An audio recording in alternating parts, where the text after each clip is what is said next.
gitu ya referensinya. Ini Bapak itu coba-coba aja apa diterima atau enggak gitu kan. Ternyata diterima. Jadi tim editor menganggap ini model penelitian yang unik karena ini hal baru katanya gitu kan. Makanya diterima. Padahal lihat referensinya sedikit belum.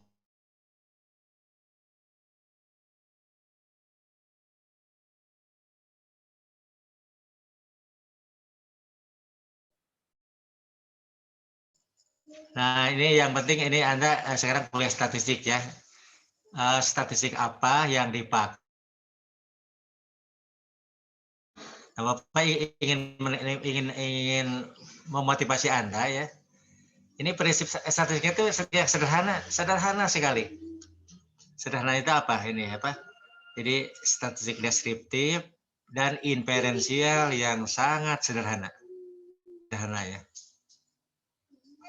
Nah, ini metodologinya, metode penelitiannya gitu kan. Apa metode penelitiannya itu ini apa? They use quasi experimental design. Jadi metode penelitiannya quasi eksperimental. Anda sudah kenal quasi eksperimental ya? Belum mungkin nanti sambil jalan ya. Quasi eksperimental. Jadi kalau kita mah bukan eksperimental beneran, bukan ya. Eksperimental beneran itu hanya berlaku dalam penelitian IPA, dalam penelitian teknologi. Nah itu eksperimen beneran. Kalau kita mah eksperimen semu, kenapa? Karena objeknya itu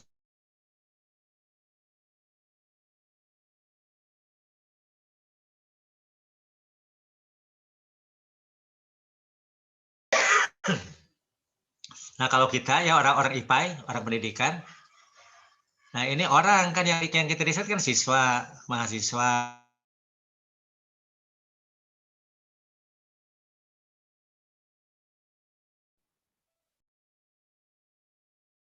Semu, bukan sungguhan ya.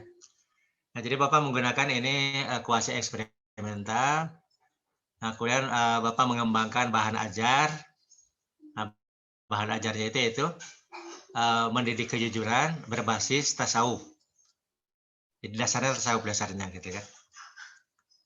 Nah, berapa pertemuan Bapak hanya melakukan 6 pertemuan di sini ya. 6 kali 100 menit.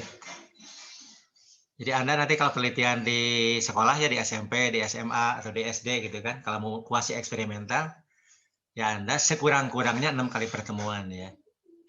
Yang bagus sampai 8 kali sebetulnya. Tapi ini 6 kali diterima juga ini. 6 kali pertemuan diterima ya. Jadi Bapak hanya menyampaikan 4 prinsip tasawuf, yang 4 tadi ya. Zikir, zuhud, uzlah, dan qanaah. Lalu membahas kejujuran. Gitu. Bahwa kita harus jujur. Jadi kalau tidak jujur, nauzubillah min dzalik ya, ke neraka gitu kan. Nah, Bapak menyadarkan mahasiswa lewat pendekatan tasawuf ya, pendekatannya. Kenapa harus jujur gitu? Kenapa tidak boleh berdusta? Kenapa harus menepati janji? Tidak boleh ingkar janji. Kenapa harus amanah? Tidak boleh hianat. Nah, Bapak dibedah gitu ya, dengan pendekatan sofistik. Selama 6 pertemuan. Nah, ini jadi kalau kelas eksperimen gitu kan, kelas eksperimen itu yang menggunakan pendekatan tasawuf. Sedangkan kelas kontrol, kelas yang satunya lagi tidak menggunakan pendekatan tasawuf, biasa saja lah. Terserah dosen, pokoknya yang penting ngajar kejujuran. Supaya mahasiswa pada jujur, meningkat kejujurannya gitu kan. Terserah metodenya apa saja. Nah, ini Bapak lakukan di UPI ya, di UPI dan di Unisba. Dengan teman Bapak di Unisba, dosen ya, dosen. Ada kan riset di karena gini, ini agak susah ya, jurnal Scopus itu agak susah menerima artikel yang penelitiannya di satu tempat. Misalnya di UPI saja ya, susah sekali. Harus meyakinkan itu berat, meyakinkan kenapa hanya di UPI saja. Bapak pernah riset, ini Bapak dan kawan Bapak ya. Bapak penelitian di 4 kota. Kota Bandung, Sumedang, Tasikmalaya, dan Serang. Di 4 kota ya. Serang kan provinsi luar Jawa Barat ya, Serang itu ya. Jawa di UPI Bandung, di sini di UPI kampus kita, di sini di pusat ya. Kemudian di Sumedang, UPI kampus Sumedang, di UPI Kampus Serang dan di UPI Kampus Tasikmalaya di 4 tempat. Nah, teman Bapak riset hanya di 2 tempat saja, di UPI dan di UNJ. Ini teman dosen ya di sini ya. Nah, Bapak dapat dana hanya setengahnya dari dia. Bapaknya dapat bantuan penelitian hanya setengah dari dia. Alasannya apa? Ditulis alasannya. Penelitian ini walaupun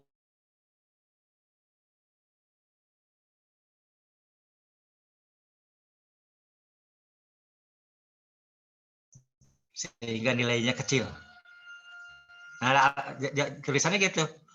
Jadi Bapak dapat dana setengah dari teman Bapak itu. Teman Bapak walaupun hanya di 2 tempat, di UPI dan di UNJ, itu dapat 2 lipat dana penelitiannya. Nah, di jurnal Scopus umumnya, supaya Anda tahu juga ya, jadi menghendaki populasi itu jangan satu, jangan gitu kan, jangan UPI saja gitu kan. Makanya Bapak di sini di 2 universitas ya, Bapak dilakukan di UPI dan di Unisba. Mungkin diterima itu ya. Jadi di sini Bapak disebutkan ini kan, ini apa? The research was conducted at 2 universities, Indonesian University of Education (UPI) and Bandung Islamic University Unisba. Masing-masing consists of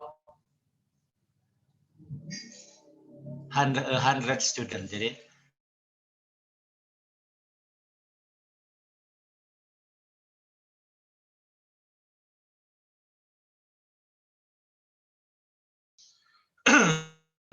nah, terus coba lihat ini. Nah, sebelum dan sesudah perkuliahan kami lakukan pre-test dan post-test. Nah, jadi kalau kuasi eksperimen ya, kalau Anda riset eksperimen, statistik berperan sekali ya. Anda harus melakukan pre-test dan post-test. Misal Anda mau menguji ya, membuat satu media pembelajaran ya. Kan di IPAI banyak mahasiswa yang skripsinya membuat metode pelajaran. Nah, itu kalau Bapak senang sekali, itu penelitian yang sangat kreatif ya, sangat bagus. Bapak pasti dukung kalau yang penelitian itu. Jadi banyaklah kakak kelas Anda yang membuat skripsi media pembelajaran, misalnya video animasi gitu kan. Jadi mereka menyusun video dari video yang ada. Video yang ada dipotong-potong, digabungkan menjadi satu video gitu kan.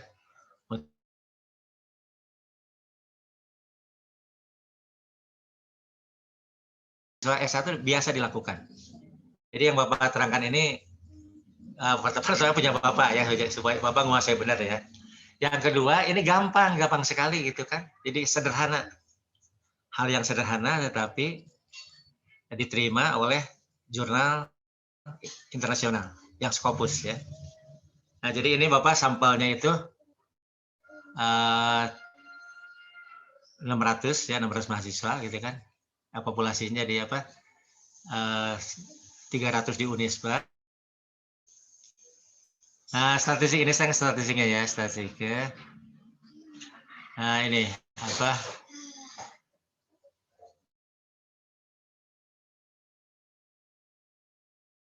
tested with a sample to 14 student using IBM SPS Statistik version 24. Nah, uji validitas dan reliabilitas. Uji validitas dan nah ini nanti Anda akan menguji validitas latihan ya, latihan pasti ada perkuliahan. Nanti Pak Saiful yang akan membimbing ya. Ini susah sekali nih, susah ya. Pak Saiful sudah jagoan lah, sudah jagoan sekali. Sudah mahir sekali, luar biasa sudah ini. Jadi uji validitas dan Bapak dulu uji validitas sampai untuk tesis S2 3 bulan Bapak itu dulu. Menguji validitas dan reliabilitas. 3 bulan butuh waktu itu. Karena manual dulu itu. Sekarang Anda uji validitas dengan statistik SPSS sebentar sekali ya. Nah, jadi ini uji validitas dan reliabilitas. dengan sampel 400 mahasiswa menggunakan IBM SPSS Statistik version 24. Yang itu masih versi 24 dulu Bapak. Ini kan ini tahun kemarin Bapak buat.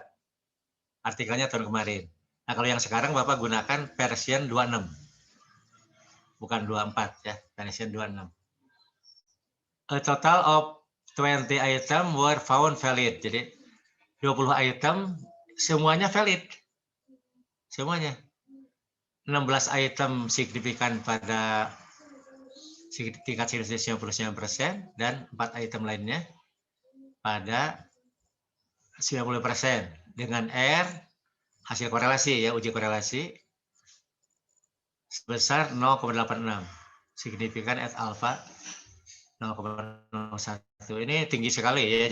Jadi ini reliabilitasnya tinggi sekali ini ya, 86 ya, sudah mendekati angka 1. Karena kalau yang standar internasional reliabilitas itu harus 0,8 minimal ya. Minimal 0,8. Kalau standar internasional. Untuk IPA gitu kan. Tapi kalau untuk IPS ada toleransi gitu, di bawah 0,8 masih bisa. 0,7 misalnya masih bisa gitu kan. The analysis varied sample statistic paradigm were used to conduct comparative test between the experimental group and the control group. Jadi analisis itu hanya uji t-test. Uji t-test itu menggunakan the analysis varied sample. Ini PS ada. Tinggal dicari saja gitu kan di ini di yang uji komparatif rata-rata.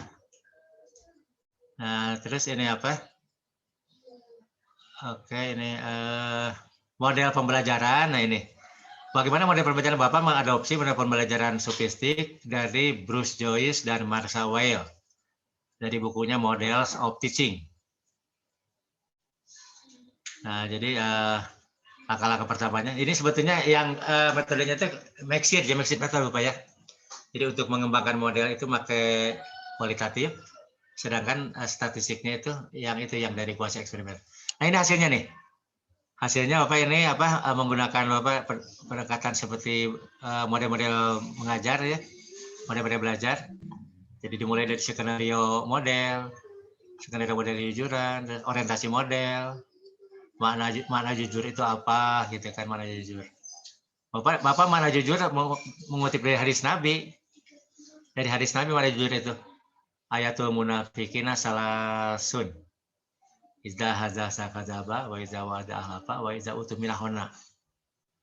Nah, itu dari itu dikembangkan. Jadi apa itu jujur? Jujur itu adalah berkata benar, tidak berdusta. Gitu. Menepati janji, tidak ingkar janji. Amanah, tidak hianat. Ditambah satu ya. Fair, tidak curang gitu kan. Nah, itu jadi Bapak kembangkan kisi-kisinya itu jadi 4 komponen ya. 4 komponen kejujuran. Yaitu berkata benar, tidak berdusta, menepati janji, tidak ingkar janji, amanah, tidak hianat, dan fair. Fair, tidak curang. Gitu kan. Masing-masing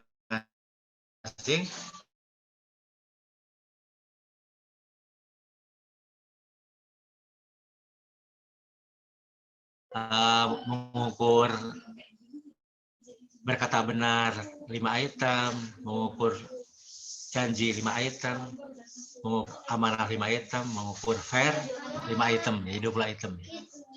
Dipilih kita masing-masing supaya sama jumlahnya. Nah itu ya, oke. Terus, nah ini model masih apa? Masih kualitatif ini ya, kualitatif. Nah ini mulai ini kualitatif juga, kualitatif. Sistem sosial ini kualitatif. Nah ini sudah mulai. Nah ini masih kualitatif ya. Jadi Bapak 6 pertemuan. 6 pertemuan itu ini. Pertemuan 1 Bapak menjelaskan, Bapak belum menjelaskan kejujuran belum. Pertemuan 1 masih menjelaskan tentang merasakan hadirnya Tuhan. Pentingnya merasakan hadirnya Tuhan gitu kan. Terus the meaning and importance of zuhud, uzlah and qanaah. Makna dan pentingnya zuhud, uzlah dan qanaah. Pertemuan ketiga Bapak membahas meaning and high value of honesty, makna dan tingginya nilai jujur. Nah, baru dibahas di sini itu meaning and high value option, nilai tinggi, berkata benar. Yang kelima, makna dan nilai tinggi, menepati janji. Makna dan nilai tinggi, menjaga amanah. Oh ya, ini menjaga amanah, betul ya. Nah, ini baru, ini statistik. Nah, ini statistik yang sederhana ya, sederhana. Yang namanya dikenal dengan statistik deskriptif ya. Hanya presentasi saja, ini presentasi itu. Presentasi. Nah, ini kan student honesty level, tingkat kejujuran mahasiswa. Nah, ini apa? Tingkat kejujuran mahasiswa diukur dari sebelum dan sesudah eksperimen. Seperti diperlihatkan dalam tabel berikut. Tabelnya gini tabelnya. Ini sederhana sekali kan, sederhana. Level kejujuran, tingkat kejujuran ini high tinggi, moderat, sedang, low rendah, dishonest tidak jujur. Nah, jadi Bapak membagi kejujuran ke dalam 4 tingkatan. Yang tertinggi itu high, tinggi gitu kan. Kemudian sedang, rendah, dan yang paling bawah tidak jujur. Nah, gampang ya. Jadi apa? Bapak 20 item kan, 20 item ya.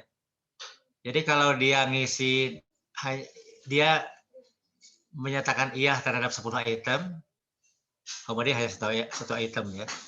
Nah, itu tidak jujur orang itu, tidak jujur gitu kan. Nah, tapi kalau lebih 50%, nah itu jujur lah maksudnya kata jujur. Tapi jujur rendah. Kalau jujur tinggi itu ya 80% ke atas lah. Jadi dari 20 item, ia mengatakan iya itu terhadap 18 item lah gitu kan. Kalau iya. Nah, itu orang jujur, tinggi kejujurannya gitu kan. Hanya dalam kasus tertentu dia tidak jujur. Jadi bukan jujur 100% juga bukan ya. Yang tinggi itu bukan 100%. Ya skora tinggi lah gitu ya, tinggi. Nah, ini gini ya, gini aja nih. Jadi Anda bisa lihat ya ini ya. Jadi presentasinya ini, jadi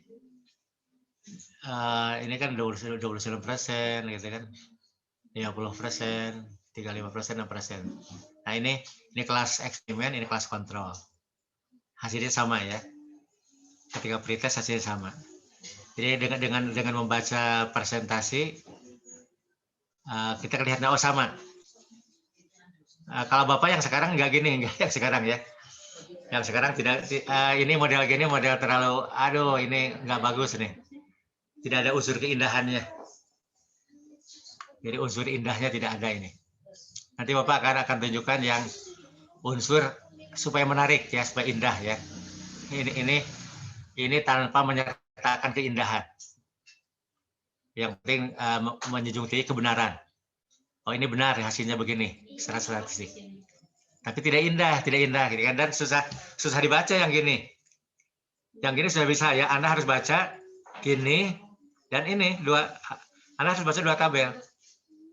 Cukup repot kan? Repot ya. Dibanding dengan yang nanti Bapak akan perlihatkan yang lebih bagus ya, lebih bagus. Nah, jadi Bapak ingin tunjukkan ya betapa jurnal Scopus saja menerima statistik. Jadi statistik deskriptif itu jangan dianggap, seringkali tidak dianggap, seringkali ya, sering dibiarkan, diabaikan seringkali ya. Padahal ini penting sekali. Justru ini orang membaca dari tahapan ini dulu, membaca. Oh, begini ya kondisinya gitu kan. Oh, ternyata ini mahasiswa UPI. Mahasiswa UPI ya. UPI betul ya. Nah, ini Unisba nih. Ya, sebenarnya ini Anda hati-hati ya.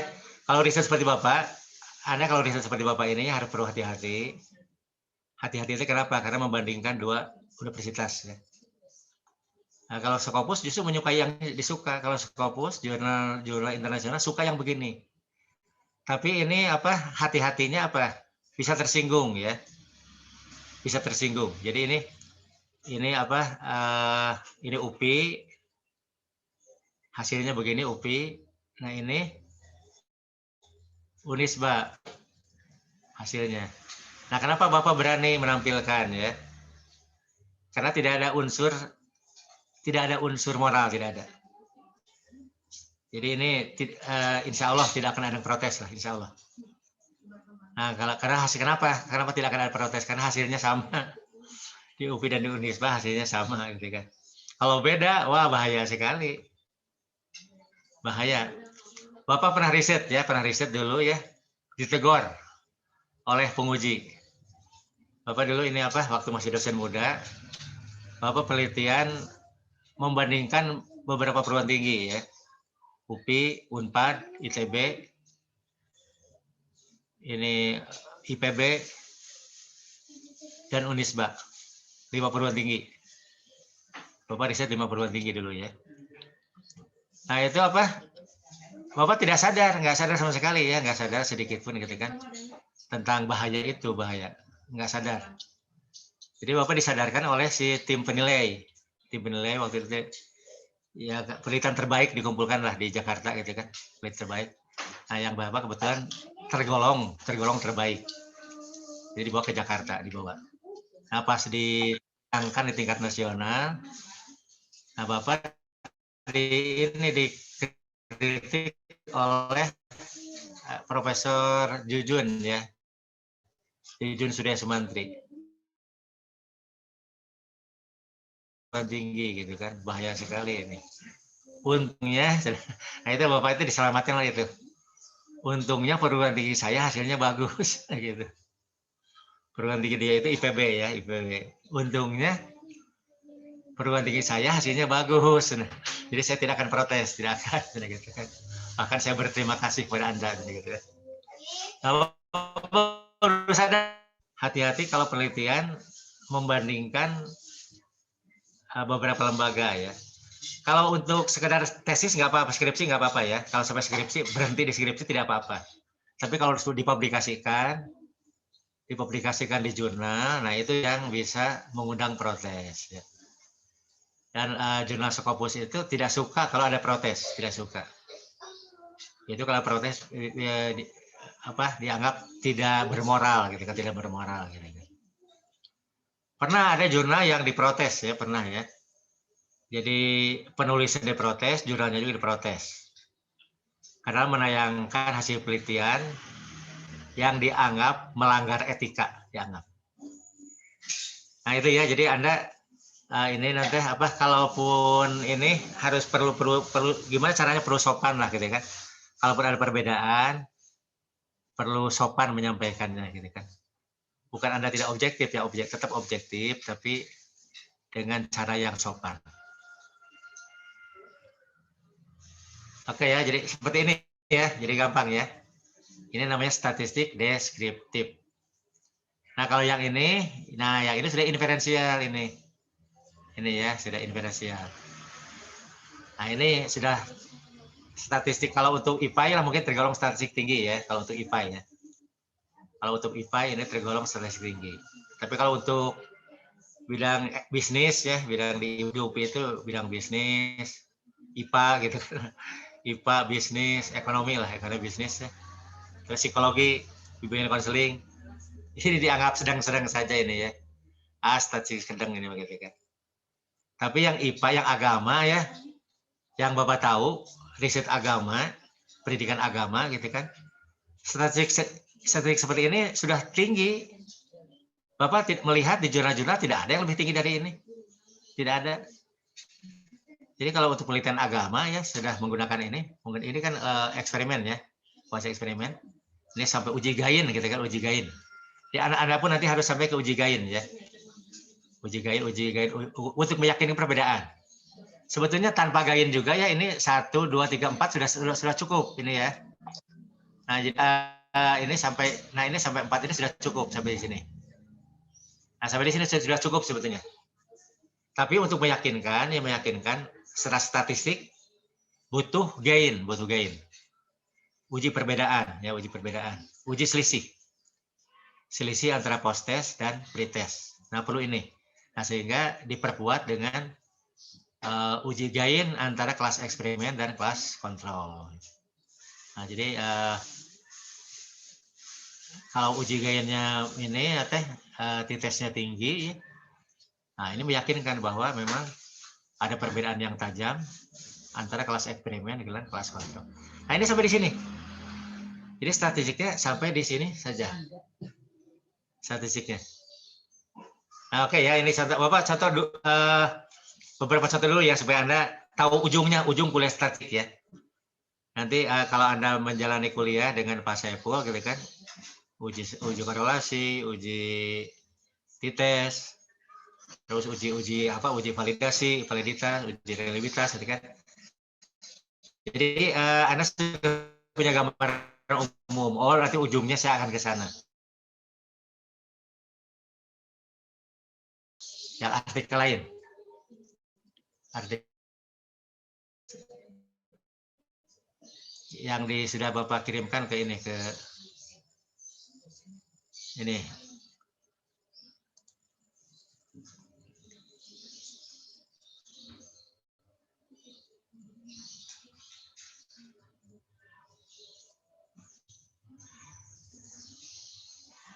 Oh, ini kalau saya ini.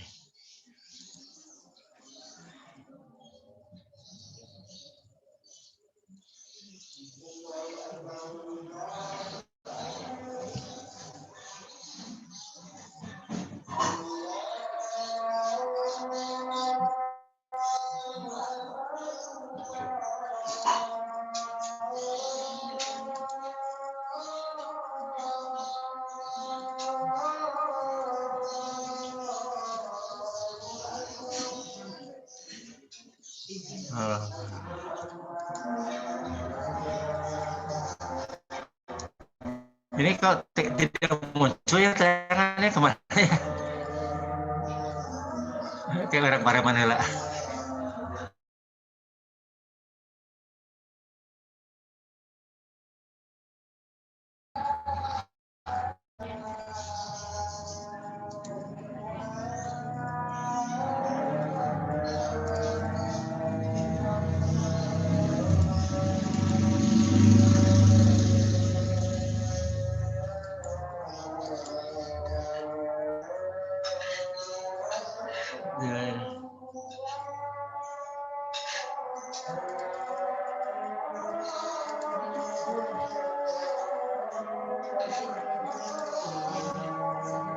Oke lah gitu aja ya. Ya seperti itulah, seperti itu. Ini kalau Bapak nggak bisa nge-share, tidak bisa nge-share artikel lain, contoh uji statistik yang lain gitu.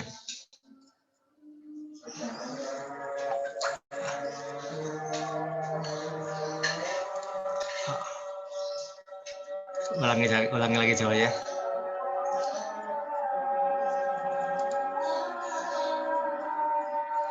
Oh, nggak muncul wae. Ini nggak muncul ya tulisan Bapak nih.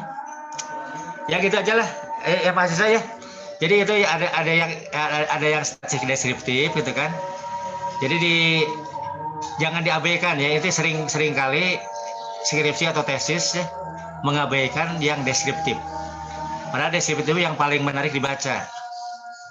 Jadi kalau level umum ya, orang umum, pembaca tesis, skripsi, disertasi yang umum, justru senang membaca yang deskriptifnya, senang. Karena punya informasi yang yang lengkap tentang penelitian. Nah, seringkali ya, Bapak sering lihat yang deskriptifnya tidak ditampilkan. Yang deskriptifnya gitu kan. Padahal ini penting ya. Nah, jadi yang deskriptif ditampilkan, terus yang inferensial ditampilkan. Ya, segitu dulu. Kalau ada pertanyaan dulu, mangga. Kalau pertanyaan dulu.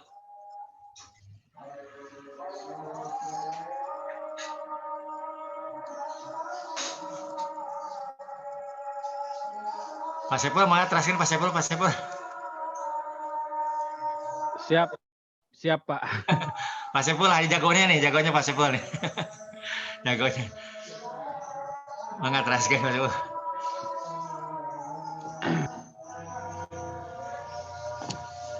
Bentar, minum dulu. Hostnya Pak. Tapi biasa share. Oh, dialihkannya? Dialihkan hostnya Pak. Mohon ya.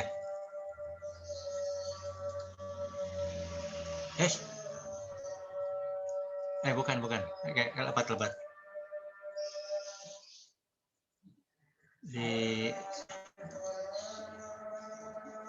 Hati munculnya. Ku abi we Di dialihkeun hostna ka Pak Epona. Ya. di Jeung apa ku abi. di partisipan kami abi klik kanan host. Tos Pak. Ya, ya, ya, sih. Ya. Oh ya, ya. Silakan ada yang mau ditanyakan terkait apa yang sudah dijelaskan tadi oleh Pak Munawar. Jadi sebetulnya hasil akhir dari statistik itu simple, gitu ya. Hanya disajikan dalam bentuk tabel, apalagi lebih ini lagi dalam bentuk tabel, dalam bentuk bagan, gitu ya. Silakan. Ada? Yang bagus bagan ya, yang bagus itu bagan. Jangan seperti Bapak lah, itu jelek gitu. Yang barusan Bapak tampilkan itu nggak menarik sama sekali. Tidaknya minimal seperti itu, Pak. Ya minimal. Minimal. Minimal, ya minimal. Ya benar. Minimal. Jadi bab 4 temuan itu bisa jadi hanya beberapa halaman gitu. Karena hanya menyajikan tabel, diinterpretasi tabelnya, nah nanti dieksplorasi di pembahasan. Gitu. Silakan, ada? Bismillah Bapak, kalau Elia sih masih pusing di statistik deskriptif sama inferensial kan sama-sama intinya deskriptif pun menggambarkan gitu. Apakah deskriptif tidak disimpulkan, sedangkan kan kalau inferensial itu langsung menyimpulkan hasil. Nah itu masih pusing gitu gimana? Apakah deskriptif tidak disimpulkan hasilnya atau bagaimana? Deskriptif dan inferensial ya. Mangga Pak Mun. Oh ya, mana aja. Mau terakhir namanya. Oh siap. Baik, kalau Pak Munawar keluar ya? Oh, ya baiklah. Deskriptif itu hanya tujuannya ya, statistik deskriptif itu hanya menggambarkan fakta saja. Menggambarkan misalkan persepsi siswa seperti apa sih? Motivasi siswa seperti apa? Jadi hanya menggambarkan variabel saja. Nilai dari satu variabel.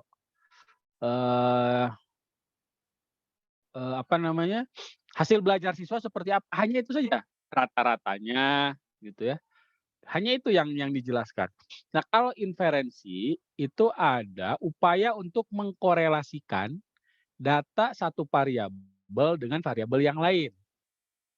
Misalkan uji komparasi. Nah, ingin membandingkan indeks toleransi siswa sekolah A dengan sekolah B. Nah, itu inferensi. Atau korelasi, mengkorelasikan antara variabel A dengan variabel B. Misalkan pengaruh persepsi siswa terhadap hasil belajar, pengaruh persepsi siswa terhadap motivasi, pengaruh motivasi terhadap persepsi misalkan. Nah, atau untuk meramal, bukan melamar, tapi meramal. Namanya uji regresi. Misalkan Sarah, ini Sarah Azahra namanya.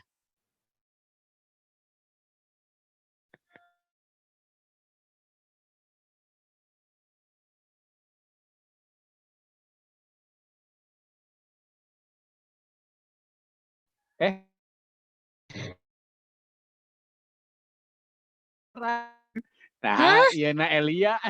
Emang iya? Nggak tahu. Masa nggak bisa lihat di situ tulisannya Sarah Az-Zahra? Enggak, Bapak. Normal kok Elia. Di Sarah juga Sarah. Tetap normal, Pak. Enggak. Saya ngelihatnya wajah Sarah. Nah, ternyata yang nanya Elia gitu ya. Kan Sarah dan Elia mirip ya. Mirip nggak? Coba cek. Mirip Pak hidungnya, Pak. Mana mirip hidungnya ya? Mirip. Mirip, Pak. Nah, nah nama Sarah tapi perasaan tadi Elia. Oke, berarti yang nanya tadi Elia ya? Yang nanya Elia. Contoh misalkannya Elia itu punya usaha travel umroh. Elia punya usaha travel umroh. Dan ada beberapa paket jasa umroh. Umroh plus Turki, umroh plus Mesir, umroh plus Iran, umroh plus Amerika, jauh pasti Arab ke Amerika ini. Umroh plus, pokoknya ada 5 paket lah. Nah, Elia itu ingin ngeriset paket mana sih yang laris, itu yang pertama. Lalu yang kedua, penyebab paket itu laris. Nah, kalau ingin tahu paket mana yang laris, itu mah tinggal deskripsi saja. Survei ke pelanggannya Elia, cek berapa banyak atau paket apa yang favorit di antara mereka. Kan gampang. Tapi kalau ini ngecek apa penyebab favorit? Misalkan paket umroh plus Turki, kenapa bisa favorit? Nah, menurut Elia dugaannya adalah pengaruh iklan. Nah, sehingga Elia ingin melihat iklan mana sih yang mempengaruhi penjualan produk tertentu. Nah, lalu Elia milih iklan di media sosial. Yang sudah Elia lakukan itu pakai pamflet, media sosial, update status di WA, misalkan ya, iklan di IG, misalkan, dan seterusnya. Nah, berdasarkan hasil pengaruh itu ternyata iklan yang sangat mempengaruhi, karena rata-rata orang yang tertarik ke Elia itu ketika ditanya dari mana Anda memperoleh informasi terkait Elia Travel, nah jawaban mereka adalah setelah melihat iklan di FB, di Facebook. Nah, berarti kesimpulannya yang berpengaruh terhadap potensi penjualan di travel Elia itu adalah iklan di Facebook. Sehingga Elia memutuskan nanti kalau iklan lagi akan fokus di FB ad. Misalkan. Nah, kalau yang seperti itu namanya inferensi. Gitu ya. Jadi inferensi itu kalau tidak uji korelasi, uji komparasi, uji efektivitas, uji regresi. Uji regresi itu untuk nanti berbicara lebih jauh di hipotesis. Uji regresi itu untuk mengetahui hubungan. Ya. Tuh kan benar kan, Nopi saja berpikir sama, Elia dan Sarah sama gitu ya. Pintas. Oke, silakan. Ada lagi yang mau bertanya? Nita, Pak. Ya, silakan, Nita. Bapak maaf ya, nggak on kamera, di sininya hujan. Oh iya, gimana, Nit? Bapak kalau misalnya kita tertarik nih buat ngambil ininya tuh kuantitatif misalnya. Masih bingung Pak, hal yang harus dipertimbangkan nih buat memilih kuantitatif itu harus kayak gimana ya Pak? Apanya? Yang dipertimbangkan tuh apanya maksudnya? Misalnya pas misalnya kan kita kan ada kualitatif sama kuantitatif nih. Ya. Hal-hal yang mesti dipertimbangkan kalau buat ngambil jalan kuantitatif tuh apa aja gitu Pak, biar jangan mikirkan itu. Jangan mikirkan itu. Sama seperti misalkan saya itu harus naik mobil, harus naik motor, jalan kaki, atau naik pesawat. Jangan mikirin dulu itu. Jangan mikirin metode dulu. Tapi cari dulu masalahnya. Nah, jadi Nita temukan masalah apa? Nah, nanti masalah itu sesuaikan. Apakah itu masuknya kualitatif? Nita itu ingin mengkajinya secara kuantitatif atau ingin mengkajinya secara kualitatif. Jadi setiap masalah bisa dikaji lewat 2 sisi. Jadi bisa beberapa kemungkinan. Jadi tidak bisa misalkan mencari-cari supaya bisa kualitatif atau mencari-cari supaya bisa kuantitatif, tidak begitu. Tapi cari dulu masalahnya apa. Gitu, Nit. Ya, Pak. Nah, Makasih, sekarang Pak. yang kebayang oleh Nita masalahnya apa untuk dijadikan skripsi? Bayang nggak? Baru satu sih, Pak. Apa itu? Kalau judulnya belum kerangkai, Pak. Ya, Cuman kayak kayaknya kayak karang tentang kayak karangan bunga yang belum karangkai. kayaknya tentang efektivitas gitu sih, Pak. Kayaknya ya. Itu arahnya. Enggak, apanya? Apanya yang mau diteliti? Kayak gimana sih, Pak, maksudnya? Pokoknya Ya, Nita tuh rencananya apa ya, nggak mau berkaitan sama sekolah aja, Pak, gitu. nggak mau Pengennya berkaitan. Nah, jangan bilang nggak mau berkaitan dengan enggak, maksudnya sekolah. kayak yang Bisa jadi justru masalah yang ditemukan oleh Nita itu berkaitan dengan sekolah. ya sih. Jangan salah.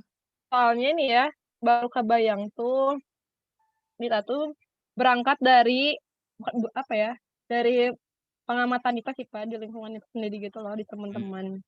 Nah, Nita tuh Kenapa? pengen apa? Ya, kenapa? Apa yang Iya, diamati? tentang apa ya?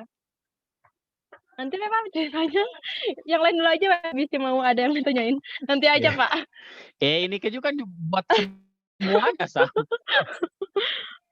Tentang gitu deh, Pak, minat Minat. mahasiswa itu teman-teman Nita gitu ya, yang Ya, bukan jurusan keagamaan gitu, yang ya. kayak manajemen gitu-gitu lah ya Hmm. kuliahnya.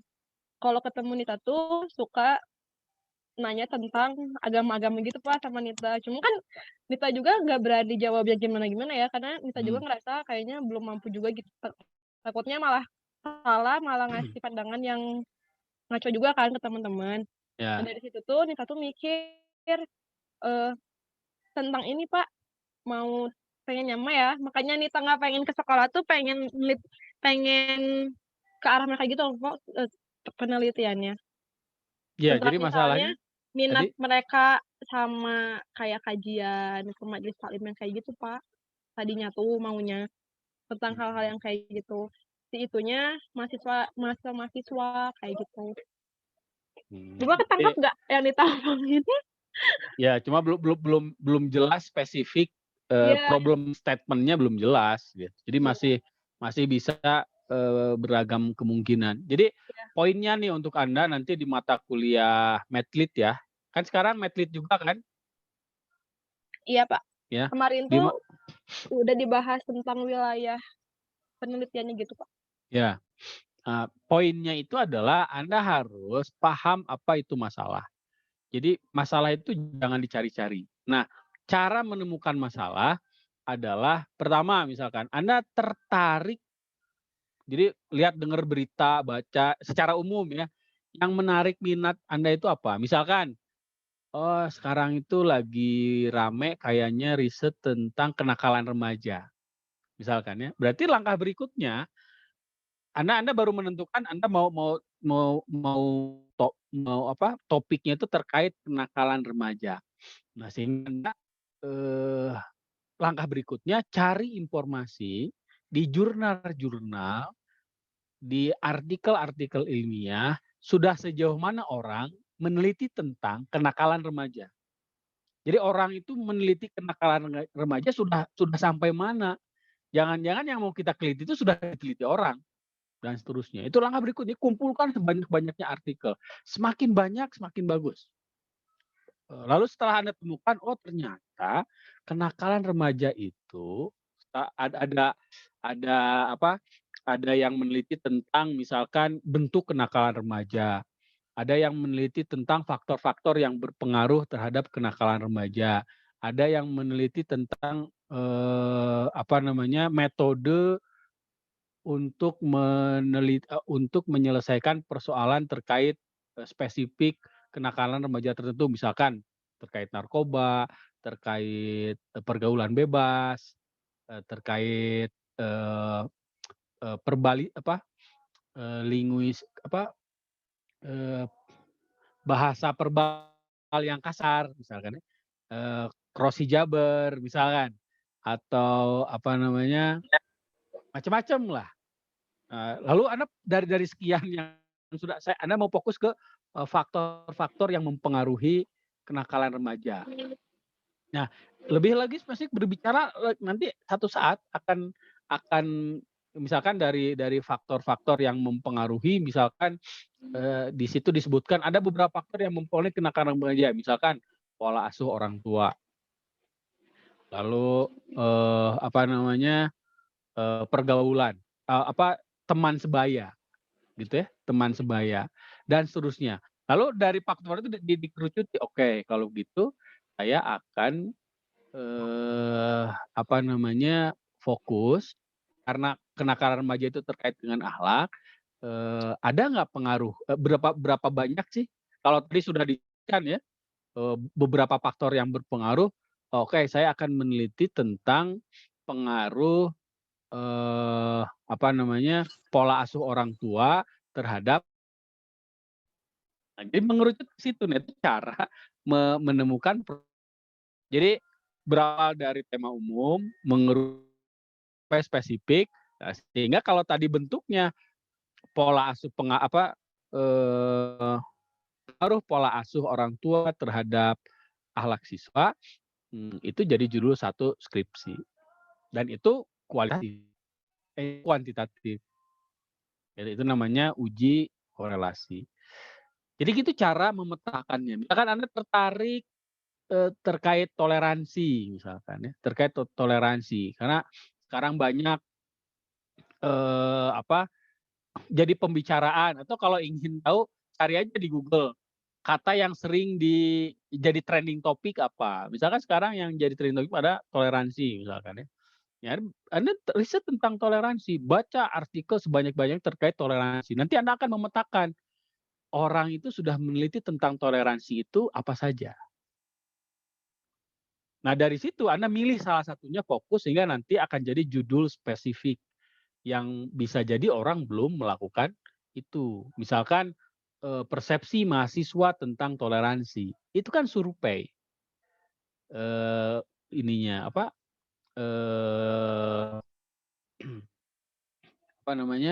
Penelitiannya, risetnya riset survei. Jadi hanya menyebarkan angket bagaimana mahasiswa berbicara terkait toleransi. Anda lebih spesifik lagi, mahasiswa aktivis misalkan. Jadi nanti Anda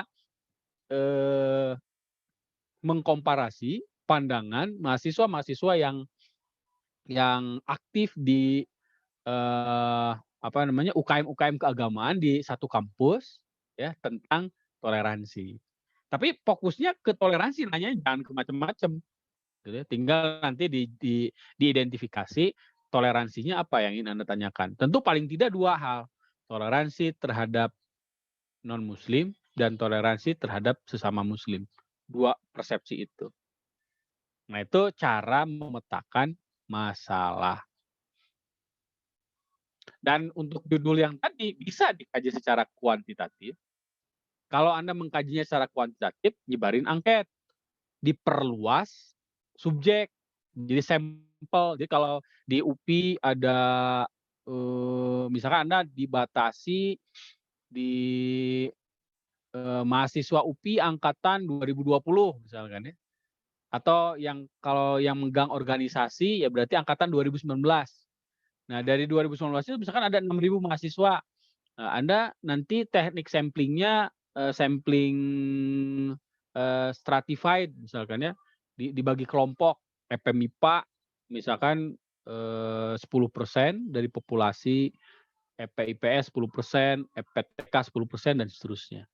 Jadi semuanya mewakili, karena salah satu persyaratan dari penelitian kuantitatif, apalagi yang inferensi, yang maksudnya adalah untuk mengeneralisasi, itu ada syarat keterwakilan. Gitu ya. Ada syarat keterwakilan. Nah, Bapak, begitu, ya. Ya. Bapak, ini Ya. tuh takutnya tuh kan kemarin tuh udah dijelasin sama Pak Agus tuh tentang wilayah kajian penelitiannya. Takutnya Ya. tuh kan berarti kan itu ada batasan-batasannya kan sampai mana gitu yang mau dikaji itu. Takutnya tuh jadi Nisa tuh bingung gitu loh Pak, takutnya penelitian itu nggak masuk ke yang wilayahnya yang kemarin itu Pak. Oh, masuk saja, tinggal dimasuk-masukin itu. Bingung, soalnya yang jangan membingungkan itu mah bukan ranahnya Nita. ranahnya Nita Nita beletin sekarang. itu ya, yang Ya, Nita Cirian tuh Pak, Cirian, aduh apa ya namanya, yang Nita beletin itu tuh, oh mungkin ini tuh maksudnya ke yang wilayah yang kedua, apa yang ketiga ya, soalnya kan yang kedua juga ada mirip-mirip Pak, yang ada yang konseptual sama yang implementasi di luar sekolah. Nah itu tuh masih agak bingung gitu, takutnya kayak di luar konteks yang kemarin dibahas sama Pak Agus Pak. iya, karena Nita mikirnya payung penelitian. Tugas Anda bukan memikirkan itu. Tugas Anda adalah temukan masalah itu. Jadi jangan memusingkan nanti saya itu sesuai nggak ya? Jangan, jangan. Sama seperti kalau Anda mau beli baju, nanti baju saya cukup nggak ya? Takut nggak cukup, jangan. Tugas Anda sekarang itu adalah ngukur sendiri, ngukur ukurannya. Persoalan nanti pas atau tidak urusan tukang jahit itu nanti. Coba boleh kan Pak yang tadi diambil maksudnya Hmm. dijadiin Ya bisa buat saja, tapi problem statement-nya belum jelas. iya, Karena masih tadi acak-acakan Pak, masih bingung. harus berawal dari pembacaan riset-riset orang lewat artikel. Jadi Anda harus punya target. Sehari saya baca 10 artikel terkait topik yang saya inginkan. Jadi sekarang tentukan dulu Anda ingin skripsi Anda itu ingin tentang apa? Kalau Anda ingin tentang lembaga pendidikan misalkan ya, lembaga pendidikan karena pasti itu kualitatif misalnya, ingin eksplorasi best practice. Misalkan di kemarin sekolahnya Pak Munif, Anda bisa riset itu sekolahnya Pak Munif. Jadi model pembelajaran agama di School of Human-nya Pak Munif. Itu bisa dan belum ada sampai detik ini. Belum ada. Itu best practice. Itu bagus. Artinya best practice itu satu lembaga yang dikenal orang dan memang unik ya ininya. Oke, itu ya.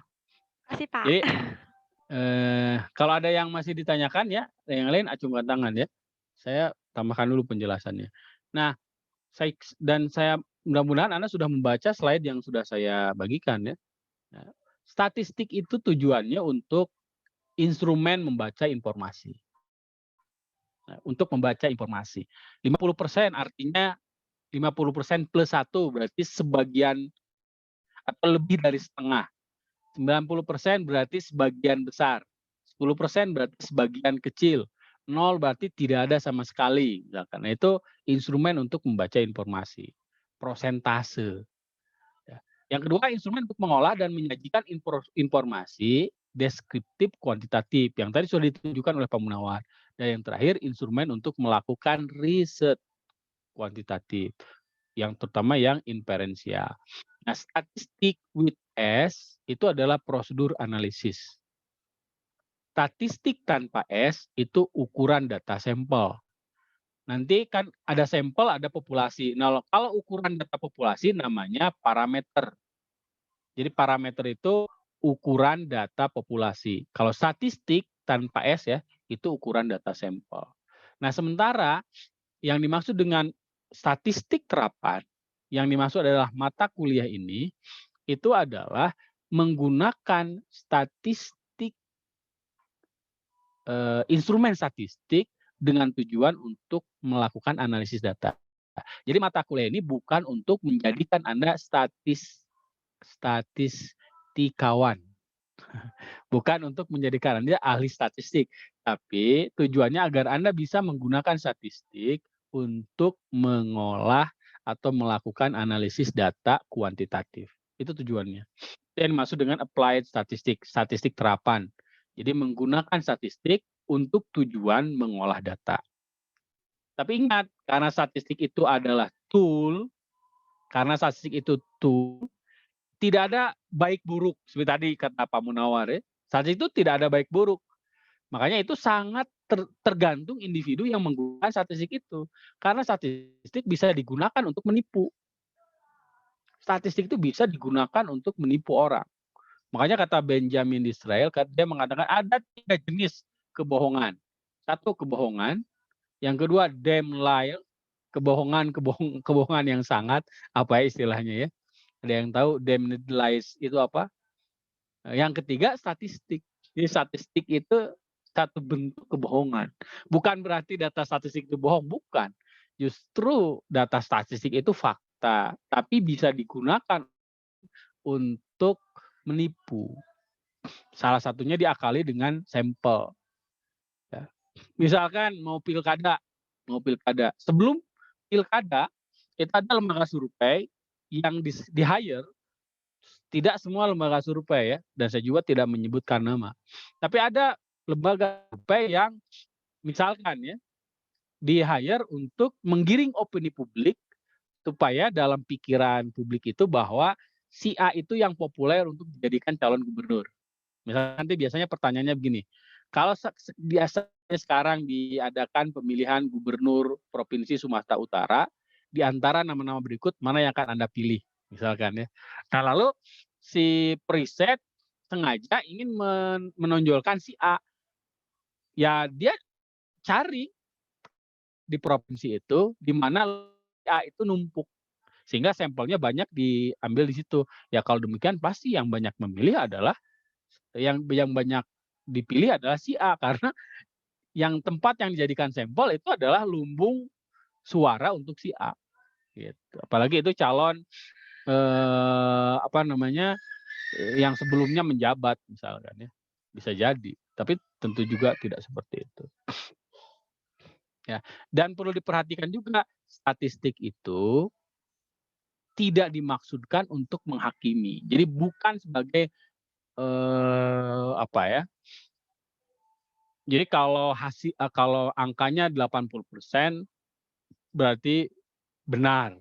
Kalau 90% berarti salah. Misalkan nggak dimaksud untuk jadi bukan hakim. Statistik itu data, bukan hakim ya. Bukan data. Oke, lalu yang kedua ada istilah bukan kedua ya, yang kesekian lah. Ada istilah pertanyaan statistik. Apa itu pertanyaan statistik? Pertanyaan statistik itu adalah pertanyaan yang jawabannya itu harus diperoleh setelah dilakukan prosedur analisis statistik. Kalau pertanyaan non statistik itu pertanyaan yang jawabannya itu tidak perlu dilakukan olah data statistik. Contohnya ini, berapa nilai Anda dalam mata kuliah evaluasi pembelajaran? Kan nggak perlu analisis lebih jauh, tinggal jawab 80, 70, 100. Tapi kalau yang ini, berapa nilai mahasiswa di kelas Anda dalam mata kuliah evaluasi pembelajaran? Itu harus ada perhitungan rata-rata dulu. Nah, itu namanya pertanyaan statistik.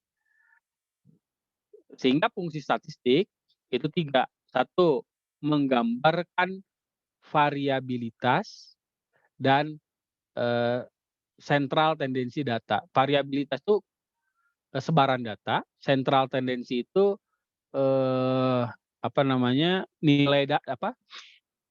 sentral tendensi itu keterpusatan data. Ukuran sentral tendensi itu contohnya rata-rata ya. Lalu mean itu rata-rata ya, median nilai tengah atau satu lagi itu modus, bukan modus anak muda ini ya, bukan modus. Modus di sini maksudnya nilai yang muncul, sering muncul. Nilai yang sering muncul. Nah, seperti tadi misalkan ya,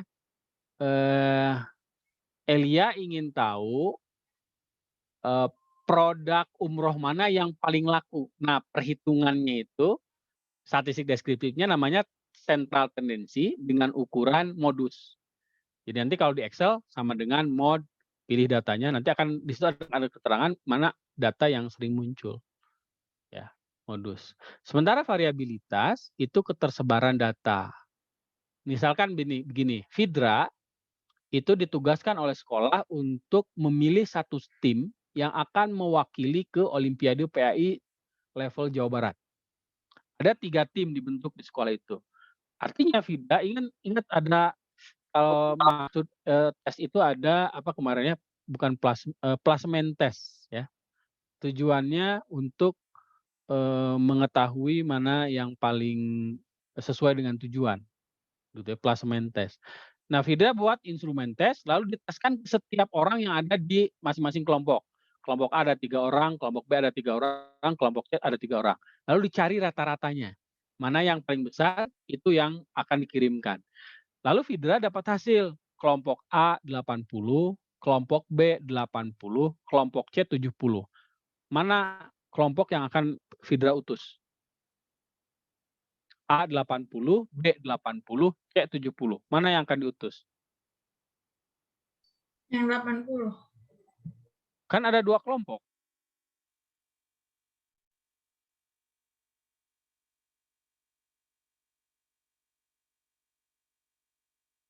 Kan ada 2 kelompok, A atau B.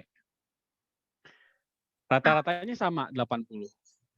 Salah satunya, Pak. Salah Yang satunya. Kan harus dipilih. Nanti ditanyakan, kenapa A kan B juga 80, kenapa B kan B juga 80. Nah, caranya lihat ketersebaran data. Apakah 80 nilai 80 itu kemampuan individu atau nilai 80 itu kemampuan kelompok. Misalkan begini, ternyata di kelompok A rata-ratanya memang 80 sama. Rata-rata 80 diperoleh dari siswa 1 itu nilainya 100. Siswa kedua nilainya 70, siswa ketiga nilainya 70. Nah, berarti kan yang paling unggul 1 orang di situ ya. Jadi dominasi 1 orang. Sementara di kelompok B 80 itu si A 85, si B 75, si C 70. Itu kan lebih merata. Nah, itu kalau dilihat nilai bayangkan kan kalau saya berarti akan memilih nilai B. Kenapa? Karena kemampuannya merata. Sementara yang tadi hanya 1 saja yang menonjol gitu, walaupun rata-ratanya beda. Nah, kalau Fidra bayangkan kalau 1 kelompok itu ada 100. Kelompok A ada 100, kelompok B ada 100, kan susah ngelihat satu persatu. Nah, kalau di statistik itu ada namanya varian. Nah, yang diambil kalau rata-ratanya sama, yang diambil itu adalah yang nilai variannya lebih besar. Nah, semakin besar nilai varian satu kelompok, itu menunjukkan nilai itu merata di antara anggota tersebar di antara anggota itu, tidak di satu pihak saja. Seperti ekonomi Indonesia, rata-rata pendapatan Indonesia itu misalkan ya $1.000. Ternyata $1.000 itu 1%-nya, 99%-nya disumbang oleh 1% penduduk Indonesia. Jadi 1% penduduk Indonesia penghasilannya tinggi. Sementara 99% penduduk Indonesia hanya menyumbang 49%-nya. Artinya sebetulnya kalaupun GDP-nya tinggi, tapi dari sisi individu pemerataan kekayaannya tidak tersebar. Gitu. Jadi jangan tersinggung, jangan jangan bisa jadi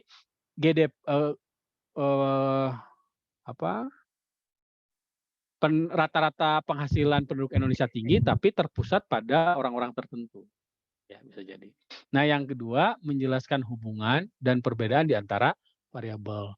Lalu yang ketiga, fungsi dari statistik itu adalah membuat prediksi tentang variabel. Tadi ini statistik, ini regresi linear. Yang ini relationship itu berarti korelasi. Differences between variable itu uji komparatif. Juga di sini ada uji termasuk ke uji beda itu adalah efektivitas. Nah, ini elemen statistik ini perlu Anda pahami. Ya, populasi, ada sampel, ada variabel. Apa itu populasi? Populasi itu adalah subjek penelitian yang memiliki kesamaan identitas. Itu namanya subjek. Sebagian dari populasi itu namanya sampel. Sedangkan variabel hal khusus dari populasi. Hal khusus dari objek. Ya, ini tidak perlu dijelaskan ya. Misalkan populasi Muslim seluruh dunia. Jadi populasi itu tidak ada kaitannya dengan cakupan. Jadi setiap itu bisa misalkan NIDA mau meneliti tentang pandangan apa namanya, pandangan muslimah Persis terkait isu gender, misalkan ya, dengan angket. Nah, berarti muslimah Persis itu adalah populasi. Walaupun itu bagian dari muslimah Indonesia, misalkan ya, tapi populasi di situ. Jadi lokus penelitian itulah populasi, subjeknya. Muslim di Indonesia itu juga bisa populasi. Berarti Anda ingin meriset sesuatu terkait Muslim di Indonesia. Hasil riset Anda hanya berlaku untuk Muslim di Indonesia, tidak Muslim di seluruh dunia. Ketika Anda menetapkan populasinya Muslim NU, berarti hasil riset Anda hanya diberlakukan untuk Muslim NU. Muslim Muhammadiyah, Muslim Persis belum tentu. Misalkan Anda meneliti tentang corak berpikir keagamaan mahasiswa NU, aktivis NU, KMNU misalkan ya. Nah, hasil riset Anda tidak bisa dijadikan misalkan kesimpulannya corak berpikirnya eksklusif misalkan ya, eksklusif model berpikir keagamaannya. Nah, model berpikir eksklusif itu tidak berlaku untuk mahasiswa Muslim IMM misalkan, Muhammadiyah. Dia berlaku untuk KMNU.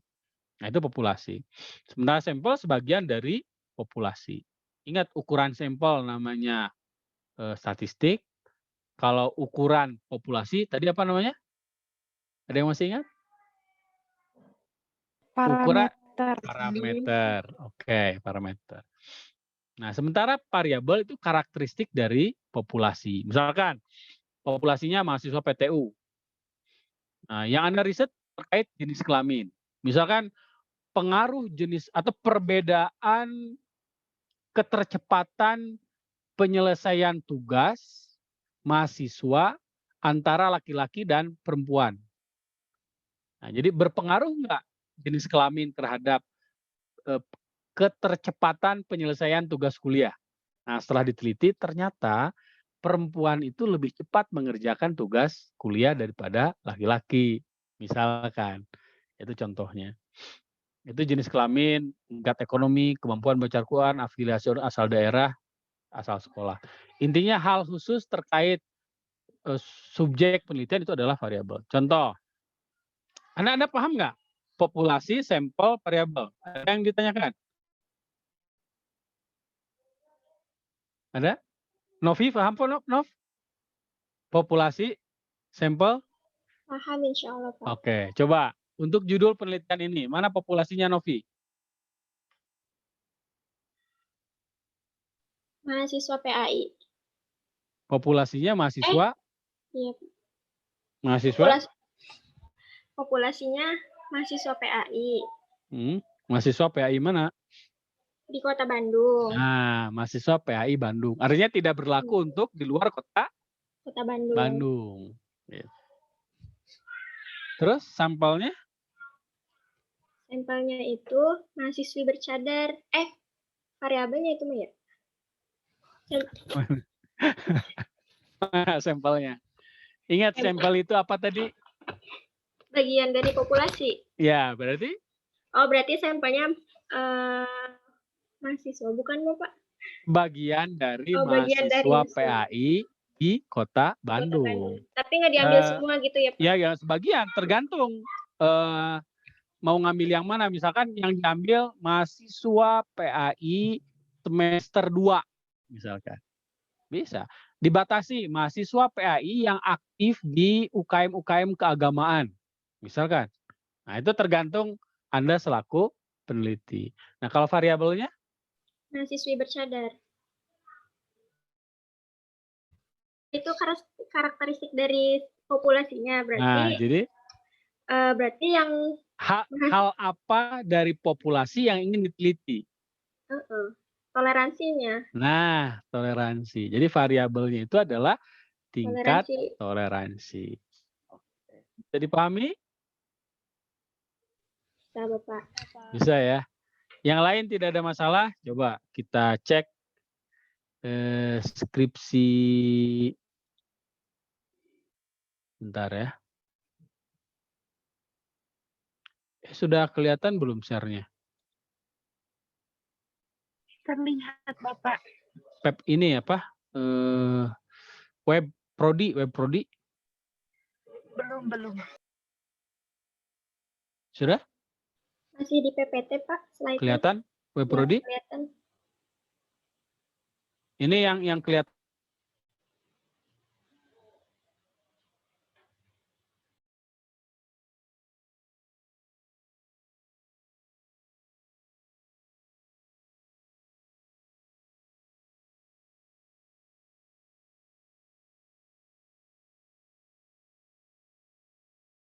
Sinyal Bapaknya kayaknya Ya, Bapaknya lab meeting. ngehilang ya. Oke, jadikan lagi share screen. Bapak. Share screen ya. Share screen lagi. Siapa yang ini? Ah, udah sih. Nah, ini webnya kelihatan? Terlihat Kelihatan Bapak. ya. Nanti Anda kalau ingin melihat skripsi di Prodi IPA, ya, lihat di sini. Akademik, tesis. Ya. Saya yakin Anda jarang akses situs Prodi ini. Akademik, tesis. Klik. Nah, di situ ada judul-judul skripsi. Jadi yang baru terdokumentasi dari sidang tanggal 5 Agustus sampai terakhir kemarin, 27 Januari. Kita cek yang kuantitatifnya. Nah, ini. Coba siapa ya?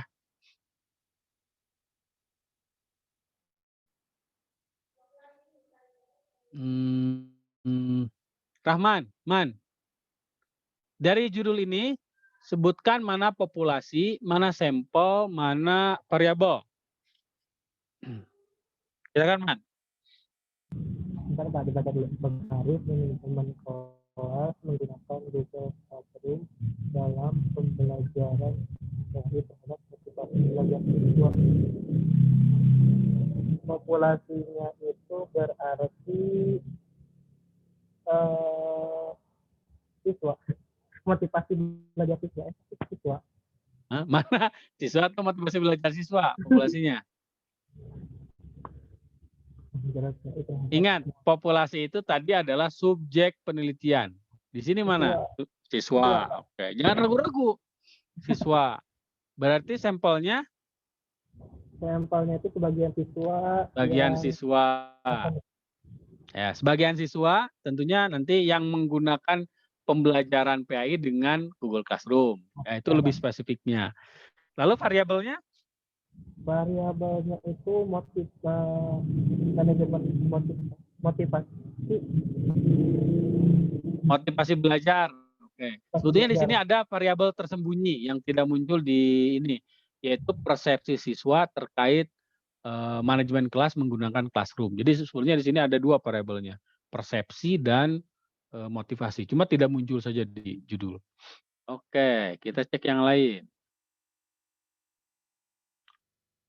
Nah, ini.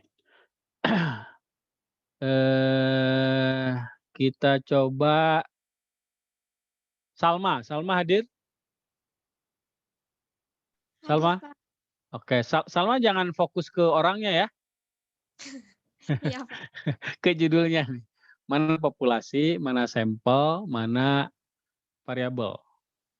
Populasinya siswa SMA 1 Margahayu. Sampelnya bagian dari siswa SMA 1 Margahayu. Siswa yang mana? Yang berarti kan terbatas siswa yang ini. Ngontrak mata pelajaran PAI kan? Ya. Yang belajar, oke. Terus apa tadi variabelnya? Masih bingung, Pak. Hah? Variabel apa tadi? Hal khusus dari? Hal khusus dari populasi kan? Dari jadi populasi. Apa? Iya, populasinya tadi siapa? Siswa. Siswa. Nah, berarti hal khusus dari siswa yang di judul ini apa? Apanya siswa? Pengaruh belajar siswa, Pak. Lihat di judul. Persepsi siswa tentang satu, persepsi siswa, jadi variabelnya persepsi. Yang kedua adalah hasil belajar. Ini nih, hasil belajar siswa. Nah, jadi di penelitian ini, yang dibutuhkan itu data tentang persepsi siswa dan data tentang hasil belajar siswa. Jadi nanti di mata kuliah Medlit supaya cepat riset kuantitatifnya, kalau Anda yang ingin riset kuantitatif, beres juga angket persepsi dan instrumen hasil belajar. Kalau instrumen hasil belajar kan sudah saya ajarkan kemarin di mata kuliah evaluasi, cara buat soal kan, cara buat soal tes. Itu saja, tinggal sesuaikan materinya apa. Tinggal angket persepsi. Jadi kalau angketnya sudah ada, instrumennya sudah ada, Anda sangat mudah melakukan riset kuantitatif. Dua bulan kurang itu sudah beres. Gitu ya. Oke. Terima kasih. Tadi siapa? Nita ya? Tadi siapa? Salma, Bapak. Salma ya.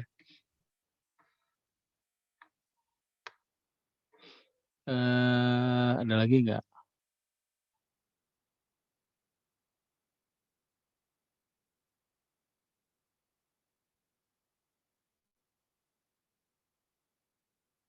Nah, yang ini. Windy. Iya, Bapak. Oke, Windy. Kalau di judul ini populasinya apa? Sampelnya apa? Populasinya, bentar Pak, efektivitas metode UMI dalam pembelajaran baca Al-Quran. Ini bukan Pak, metode UMI. Apa yang pembelajarannya? Apa ya? Subjeknya apa? Kok bingung ya Pak ini? Nggak, ini nggak ada di sini. Artinya Anda bisa menyebutkannya, nanti harus lihat lagi di abstrak penelitiannya. Ini subjeknya adalah orang yang belajar Al-Quran dengan menggunakan metode UMI. UMI, ya. Jadi orang yang menggunakan orang yang belajar Al-Quran dengan metode UMI. Nah, sementara variabelnya apa? Kalau sampelnya kan sudah jelas ya. Kalau variabelnya apa di sini? Variabelnya itu kan tadi teh orang yang menggunakan metode UMI, berarti itu teh sampel ya Pak. Itu teh sampel. Sebagian orang. Kalau sampel mah berarti sebagian orang. Oh, sebagian orang yang menggunakan metode UMI. Terus yang variabelnya itu pembelajaran baca Al-Quran. Jadi metode UMI itu dipakai untuk pembelajaran baca Quran ya Pak? Iya, jadi variabelnya pembelajaran baca Quran. Walaupun di sini metode UMI juga termasuk variabel, tapi kita belum diskusikan variabel yang itu. Nanti kita bingung Pak tadi pas di awal. Oke, jadi pembelajaran baca Al-Quran. Good. Cukup ya. Paham Anda semua ya? Cloningan Ajril. Siapa tuh cloningan Ajril? Oh, yang tadi Ilham. Mirip itu. Oh, Ajril mah Jabrig. Oke, nah ini jenis statistik itu ada statistik deskriptif dan statistik inferensial. Tadi ya, kalau statistik deskriptif hanya untuk menyajikan fakta. Jadi per variabel tadi dijelaskan. Jadi kalau terkait judulnya tadi persepsi, ya persepsi siswa seperti apa jelaskan, rata-ratanya, variannya, itu saja. Rentangnya, berapa prosentasenya, itu saja yang digunakan oleh statistik deskriptif. Sementara kalau statistik inferensial tujuannya satu, untuk mengkomparasi dua sampel. Kalau dua sampel berpasangan itu biasanya uji efektivitas. Kalau dua sampel tidak berpasangan atau independen itu biasanya uji komparasi. Kalau multi sampel itu namanya ANOVA, uji ANOVA. Sementara uji korelasi itu korelasi sederhana, itu mengkorelasikan dua variabel. Korelasi parsial mengkorelasikan dua variabel dengan keterlibatan dugaan keterlibatan variabel lain. Jadi ada 3 variabel. Nanti contohnya di pertemuan berikutnya. Multikorelasi itu lebih dari 2 variabel. Misalkan pengaruh persepsi dan motivasi terhadap hasil belajar siswa. Nah, itu pengaruh. Jadi nanti pengaruh motivasi terhadap hasil belajar Anda ukur, pengaruh persepsi terhadap hasil belajar Anda ukur, lalu pengaruh persepsi dan motivasi bersama-sama terhadap hasil belajar. Jadi ada 3 uji korelasi. Yang terakhir regresi sederhana dan regresi berganda. Nah, regresi itu adalah ini untuk meramalkan. Ya. Oke, ini uji komparasi. Ini contoh penelitian kuantitatif. Ya, uji korelasi. Nah, pengaruh persepsi tentang sistem pembelajaran moving class terhadap motivasi belajar siswa pada mata pelajaran PAI di SMA. Nah, ini jelas populasinya siswa di SMA itu SMA yang ada di penelitian, sampelnya sebagian, variabelnya pengaruh persepsi, ya, persepsi, lalu motivasi belajar. Sementara hubungan di antara 2 variabelnya itu adalah uji korelasi. Yang lain sama. Ini jenis statistiknya dari sisi tipe data, ada statistik parametrik dan statistik non-parametrik. Kalau statistik parametrik, analisis statistik yang dilakukan untuk menguji parameter. Ingat parameter itu tadi ukuran data populasi atau berdasarkan asumsi-asumsi tertentu, syaratnya itu datanya harus normal. Jadi nanti kalau Anda ingin uji inferensi, harus ada uji prasyarat. Salah satunya adalah normalitas data. Kalau datanya normal, maka uji statistik dilakukan dengan statistik parametrik. Tapi kalau tipe datanya tidak normal, uji statistik dilakukan dengan statistik non-parametrik. Nah, dari jenis statistik, dari sisi variabel, itu ada 1 variabel yang namanya univariat statistik, 2 variabel namanya bivariat statistik, ya. Salah satu contohnya korelasi, dan multivariat statistik itu kalau lebih dari 2 variabel itu namanya uji ANOVA. Nah, ini statistik dalam metode riset, ya. Dalam riset metode itu sebagai ini, ya, untuk analisis data. Ya. Mulai dari sini. Dan perbedaan antara kuantitatif dan kualitatif itu dari sisi ini, pernyataan hipotesis. Kalau kuantitatif, hipotesis itu dinyatakan di awal. Karena kita tujuannya menguji hipotesis. Sementara di penelitian kualitatif, hipotesis itu bisa berubah. Bahkan di detik-detik akhir riset, hipotesis bisa dirubah. Oke, itu tambahan dari saya. Ya. Ada pertanyaan? Cukup ya? Tamar? Cukup, Tamar? Gimana Antam sekarang? Melesat? Hari ini turun beberapa poin ya. Tapi sudah saya jual tadi ya. Setelah 20% margin untung. Oke, silakan. Ada yang bertanya? Cukup? Ini yang bertanya nggak ada. Saya tanya cukup, nggak ada juga yang menjawab. Jadi gimana ini? Cukup ya? Jelas ya? Oke, kalau ada yang masih bertanya, Anda bisa nanya di grup ya. Bapak? Ya.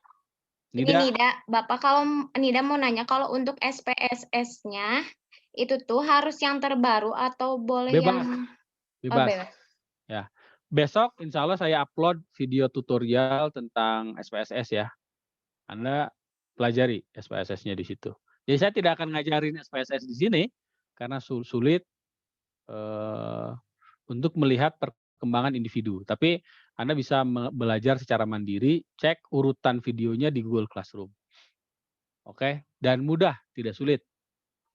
Ya. Yang sulit itu kalau Andanya tidak ada SPSS, baru sulit. Ya, kita salam bakti saya untuk kedua orang tua Anda. Mudah-mudahan selalu diberikan kesehatan, keberkahan dalam hidup, dan dimudahkan dalam mencari rezeki yang halal. Kita semua selalu diberikan kesehatan, konon saya dapat informasi ada mahasiswa IPAI yang sedang tes COVID karena keluarganya terkena. Termasuk ada alumni IPAI juga, Pak Hilman. Anda tahu Pak Hilmannya IPAI angkatan berapa tuh ya?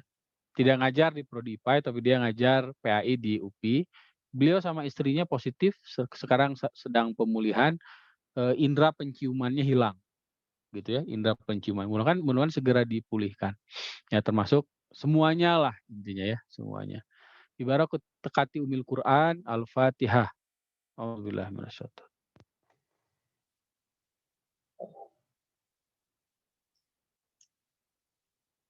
Terima kasih sekali lagi. Mohon maaf. Assalamualaikum warahmatullahi wabarakatuh.